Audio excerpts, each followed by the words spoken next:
The ornate front door clicked shut behind me with a finality that echoed in my bones. I stood on the manicured driveway, clutching a single suitcase, staring at the Georgian mansion that had been my home for 3 years. My father's words still rang in my ears, venomous and cold. "You're not getting a single penny. This house belongs to us now." My mother had stood beside him, her smile a blade. "Maybe homelessness will teach you some respect." My name is Rachel, and in that moment, everything I knew about family dissolved into ash. I was the unexceptional one. At 24, with a degree in art history, I was a quiet disappointment to my parents, Robert and Jessica, powerhouse real estate developers for whom success was measured in square footage and social climbing. My older siblings had long since fled across the country, building impressive, distant lives. When my grandmother, Margaret, needed help 3 years ago, I was the obvious available choice. What my parents saw as me avoiding a real career, I saw as a calling. I moved into her sprawling estate, becoming her companion, her chauffeur, her advocate, and eventually her nurse. Her final year was a quiet tapestry of shared memories, painful declines, and profound gratitude. When she passed at 89, I was there, holding her paper-thin hand. Her last whisper was, "My darling girl, thank you." The grief was a private, hollowing thing. The public spectacle began immediately at her funeral. My parents held court in their designer black, their sympathy performative. "Finally, Rachel can stop playing nursemaid and join the real world," my mother murmured to a cluster of relatives, her voice carrying. The judgment in their eyes was a familiar weight. The will reading was held in the wood-paneled office of Mr. Henderson, Grandma's attorney for 4 decades. My parents were practically giddy on the drive over, debating the valuation of her downtown rental portfolio. They swept into the room as if claiming a throne. Mr. Henderson began to read, his voice steady.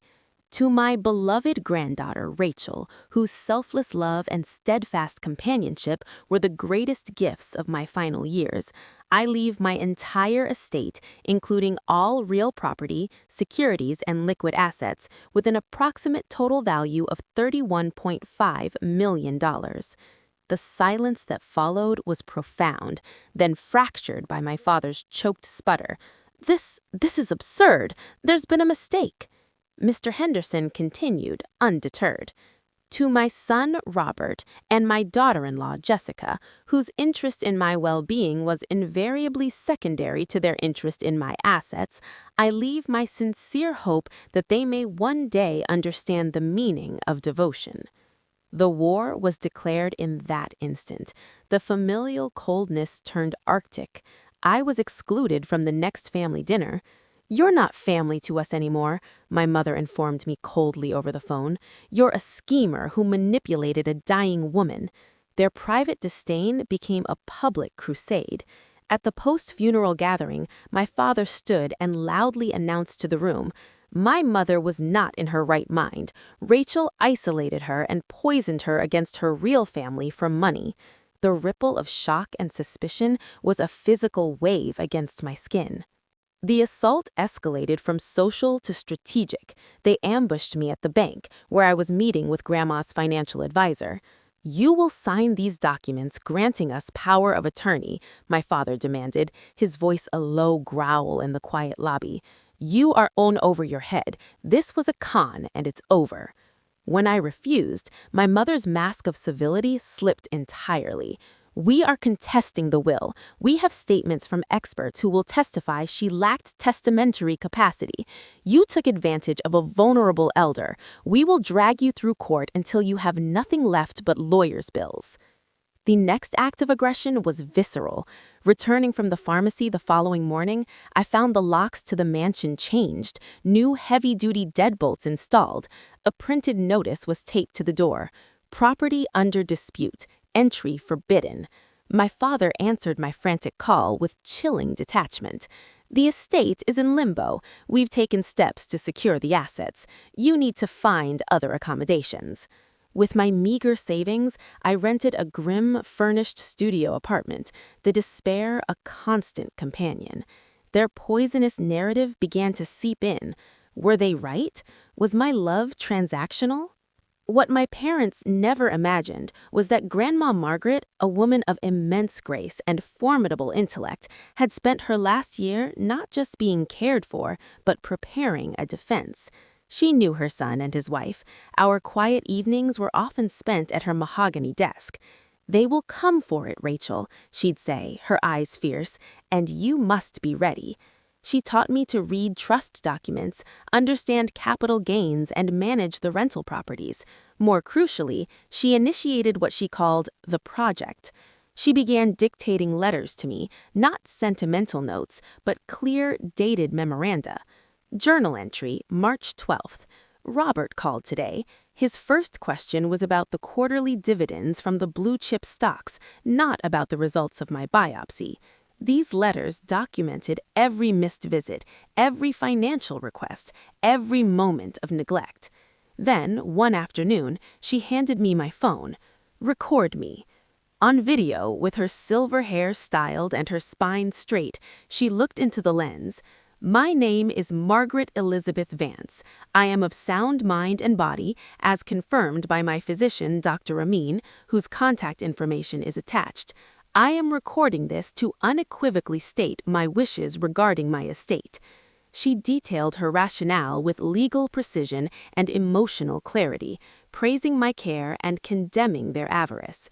We made several such videos over the months, each time after her doctor had affirmed her cognitive health.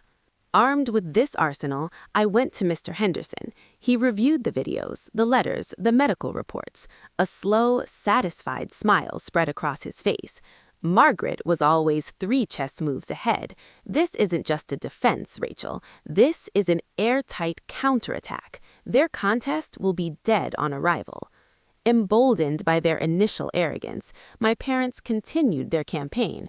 They hosted a dinner for extended family, presenting a skewed timeline that painted me as a manipulative opportunist. They filed the will contest, alleging undue influence and lack of capacity. The mediation meeting was the final battleground. Their lawyer, a man with the slick confidence of a hired gun, laid out their flimsy case. When he finished, I spoke. My grandmother wasn't vulnerable, she was vigilant. I played the first video. Grandma's commanding, lucid voice filled the sterile room. "If you are hearing this, Robert, it is because you have chosen to challenge my final act of free will." The video went on detailing her sound mind and her explicit reasons. I then presented the curated file, the letters, the affidavits from her doctor and neurologist, a timeline comparing their 6 visits in 3 years to my constant presence. Their lawyer's shoulders sank. He asked for a recess. From the hallway, I heard muffled, furious exchange. When we reconvened, his demeanor was entirely different. "My clients are reconsidering their position." My father, desperate, tried a personal appeal. "Rachel, we're your parents. Have some loyalty. You owe us." The words came out clean and sure, freed from a lifetime of seeking his approval. "You forfeited that claim when you changed the locks. Grandma knew exactly who you were. Now, so do I. I don't owe you anything." They withdrew the contest the next day. The legal victory was complete, but the emotional landscape was forever changed. I moved back into the sun-filled, silent house. My parents, realizing the money was irrevocably mine, attempted a half-hearted reconciliation, their tones suddenly warm, inviting me to lunch. I declined, directing all future communication through Mr. Henderson. The inheritance was not a lottery win. It was a sacred trust. I established the Margaret Vance Foundation, funding in-home care services for low-income seniors. I carefully managed the investments, hearing her guiding voice in every decision. The fortune didn't change who I was.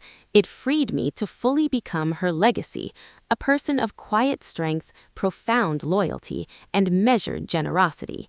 Their greed sought to make me homeless and powerless. Instead, it exiled me from their toxic narrative and gifted me the profound peace of living a life my grandmother believed I deserved. I learned that the truest family isn't always the one you're born into, but the one you choose through acts of love, and sometimes the one that chooses you from beyond the grave, armoring you with truth and leaving you a fortune not just in money, but in unshakable self-respect.